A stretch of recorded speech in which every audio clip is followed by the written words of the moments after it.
Monsieur le Premier ministre, depuis plus d'un an, mon collègue Jean-Hugues Ratonnon, que j'associe à cette question, vous alerte sur la situation explosive que connaît l'île de la Réunion.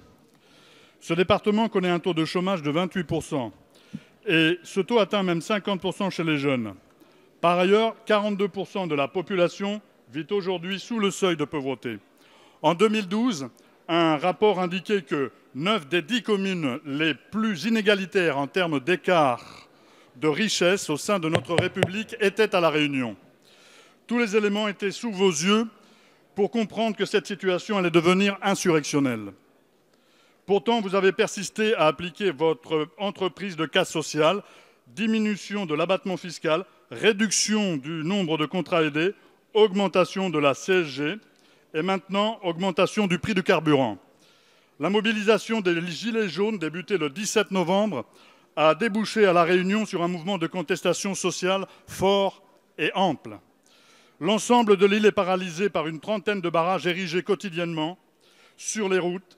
Des blessés sont à déplorer dans les rangs des manifestants et des forces de l'ordre. Et quelle est votre réponse? L'envoi de 200 gardes mobiles, l'instauration d'un couvre-feu de 21h à 6h du matin dans 12 des 24 villes de l'île. Et désormais, on annonce même l'arrivée d'un nouvel escadron de CRS venu de Strasbourg. Si la sécurité nécessite de mettre fin au pillage, il faut aussi répondre aux besoins économiques et sociaux qui existent réellement à La Réunion. Il n'y a pas d'ordre public sans justice sociale.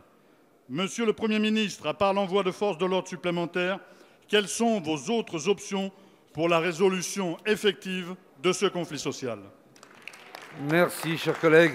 La parole est à Madame Annick Girardin, ministre des Outre-mer. Monsieur le Président, Mesdames et Messieurs les députés, Monsieur le député, l'île de la Réunion, effectivement, est confrontée depuis samedi dernier à des blocages dont l'évolution est aujourd'hui intolérable. Parce qu'au blocage de la journée, qui sont menés par les Gilets jaunes et qui portent effectivement des revendications, eh bien, ça fait place à de la violence, des jeunes, souvent d'ailleurs mineurs, qui n'ont que pour objectif de casser les commerces, les services publics, et même viser des élus, puisque c'est ce qui est arrivé ces dernières heures. Alors, ces bandes de jeunes, dans ce territoire, eh bien, face à eux, c'est la fermeté de l'État qui sera au rendez-vous et qui sera réaffirmée par le ministre de l'Intérieur, bien sûr, et par moi-même. La réponse, c'est la fermeté dans ces cas.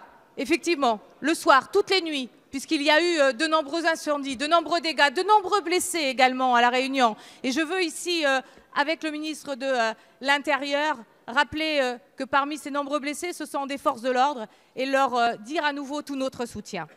Alors, vous avez dit effectivement également que sur ce territoire, on trouve beaucoup d'inégalités. Oui, c'est sans doute le territoire qui est le plus inégalitaire.